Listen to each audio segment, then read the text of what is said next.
मनू भाकर आणि सरबजोत सिंह यानंतर कोल्हापूरच्या स्वप्नील कुसाळेने भारताला नेमबाजीचं तिसरं पदक मिळवून दिलंय. हो, पॅरिस ऑलिम्पिकमध्ये 50 मीटर एअर रायफल नेमबाजीच्या फायनलमध्ये भारताचा आणि आपल्या कोल्हापूरचा नेमबाज स्वप्नील कुसाळेने कांस्य पदक पटकावलंय. भारताला पहिल्यांदाच नेमबाजीमध्ये 3 पदकं मिळाली आहेत. यामुळे कोल्हापुरात स्वप्नीलच्या घरी जल्लोष केला जातोय.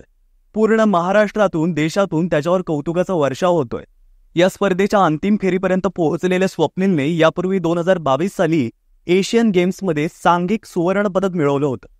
कांस्य पदक जिंकल्यानंतर प्रतिक्रिया देताना स्वप्नील कुसाळेने या कामगिरीबाबत आनंद व्यक्त केलाय. तो म्हणाला की एक वेळ अशी होती की बुलेट खरेदी करण्यासाठी बँकेकडून कर्ज काढावं लागलं होतं. यापूर्वी मी स्पर्धेसाठी पात्र झालो नव्हतो. त्यानंतर प्रशिक्षक दीपाली देशपांडे यांनी मला मोठी मदत केली. त्यांनी मला मानसिक आधार दिला, मजबूत केलं, बळ दिलं. तर आपल्या या मराठमोळ्या स्वप्नीलची पॅरिसपर्यंतच्या प्रवासाची आणि त्याच्या या जिद्दीची गोष्ट जाणून घेऊया या व्हिडिओमधून. नमस्कार, मी सर्वेश. तुम्ही पाहताय सत्य पे सत्ता. थोडक्यात पण महत्वाचं. स्वप्नीलचं कुटुंब मूळचं राधानगरीतल्या कांबळवाडी या गावचं. त्याचे वडील सुरेश पेशाने शिक्षक, तर आई अनिता कांबळवाडी गावच्या सरपंच आहेत. मुलाची खेळातील आवड पाहून त्यांच्या पालकांनी स्वप्नीलला नाशिकच्या क्रीडा प्रबोधिनीमध्ये दाखल केलं. तिथे स्वप्नीलने नेमबाजीची निवड केली.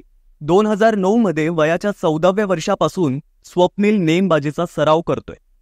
आता नेमबाजी या खेळात रायफल, पिस्तूल, शॉटगन हे 3 मुख्य प्रकार आहेत. त्यात कुठली बंदूक वापरली जाते यानुसार वेगवेगळी प्रकार आहेत. 3 पोझिशन म्हणजे नीलिंग, गुडघ्यावर बसून, प्रोन म्हणजे झोपून आणि स्टँडिंग म्हणजे उभ्याने नेमबाजी करणे. पण हा नेमबाजीचा प्रकार आणि खेळ खूप खर्चिक असतो. रायफल, जॅकेट यावर खूप खर्च करावा लागतो. एका बुलेटसाठी पैसे मोजावे लागतात. एक काळ असा होता की सरावासाठी बुलेट्स खरेदी करण्यासाठी स्वप्नीलच्या वडिलांकडे पुरेसे पैसे नसायचे. पण स्वप्नीलच्या वडिलांनी कर्ज काढलं आणि मुलाला खेळासाठी प्रोत्साहन दिलं. तेव्हा एक बुलेटची किंमत 120 रुपये असायची.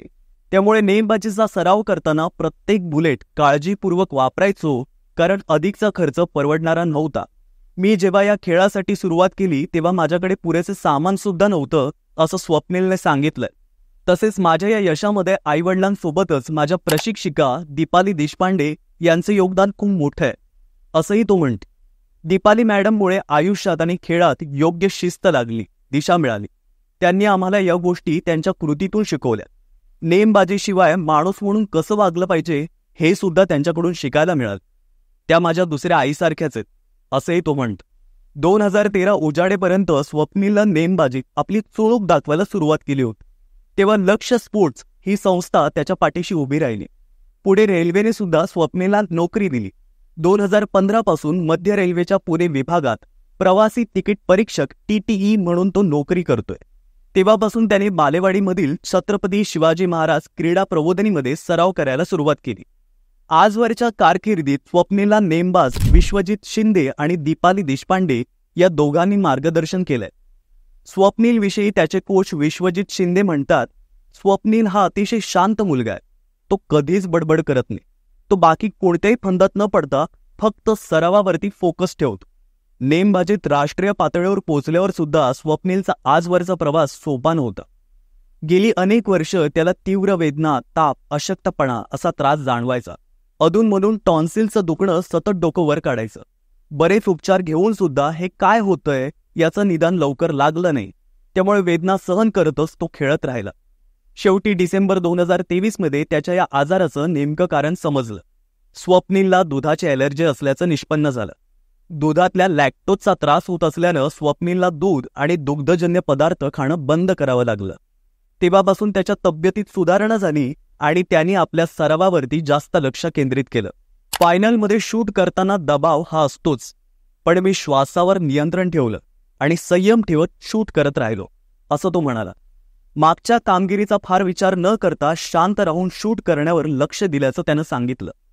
सुरुवातीला मागे पडल्याचं दडपण आलं होतं का असं विचारल्यावर तो म्हणाला की मी मागे आहे की पुढे याबाबत फारसा विचार केलाच नाही. स्कोअर बोर्डवर फार लक्ष दिलंच नाही. मी जे ऐकत होतो त्याकडे दुर्लक्ष करत होतो. फक्त मागून काही लोक मला चीअर्स करत होती. मला त्यांचा आवाज ऐकून चांगलं वाटत होतं. आणि मला त्यांना आनंद द्यायचा होता. तेच माझ्या मनात सुरू होतं. स्वप्नीलला यापूर्वी काही स्पर्धांमध्ये अपयश सुद्धा आलं होतं, पण भूतकाळात जे काही केलं त्यातून शिकून चुका सुधारून या ठिकाणी कामगिरी केलीये असं तो म्हणतो. महाराष्ट्राला आधीच्या नेमबाजांना पदक मिळालं नसलं तरी ती सगळे मोठी खेळाडू आहेत.